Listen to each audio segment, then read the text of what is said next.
ზოგადად ბიზნეს გარემოზე იყო საუბარი და იყო პრემიერმა გაგვაცნო ეკონომიკური მდგომარეობა და სიახლეები და ასევე ბიზნესაც ჰქონდა საშუალება რომ კითხვები დაეწყო. საკმაოდ ბევრი საინტერესო საკითხი იყო, რომელზედაც გავცვალეთ პრემიერ-მინისტრთან, ეკონომიკის მინისტრთან აზრები, საკმაოდ ბევრი ახალი ინიციატივაც გაჩნდა, რაც მახარებს და სასიამოვნოა და მიხარია ის, რომ დღევანდელ რეალობაში ჩვენ შეგვიძლია ეკონომიკის კიდევ უფრო მეტად ზრდაზე და წახალისებაზე ვისაუბროთ.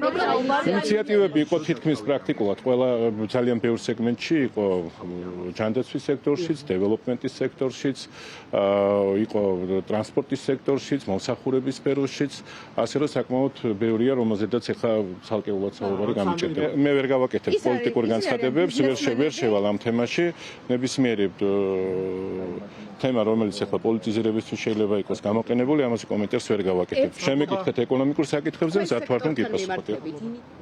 ძირითადად ბიზნესზე იყო საუბარი. რაც თქვენ გაინტერესებს პოლიტიკაზე საუბარი არ ყოფილა. თემა არ ყოფილა. ამიტომ არც არავის დაუსვეს, ძირითადად ბიზნესზე იყო საუბარი.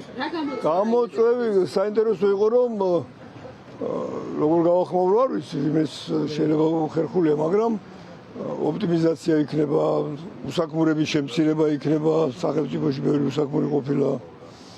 ხო, ეგ ვიცოდით, მაგრამ ეხლა ხდება მათი შემცირება. საინტერესო იყო, ცუდი არ იყო.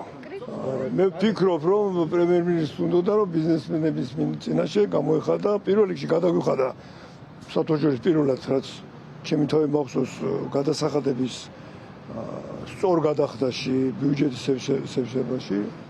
ეკონომიკური კრიზისი მთელ მსოფლიოშია. არ შეიძლება ქვეყანაში არსებობდეს ქვეყანა და პრობლემა არ ქონდეს ან ეკონომიკური ან სოციალური ესეთი ქვეყნები არ არსებობს. 64-ში არ არის ეგეთი.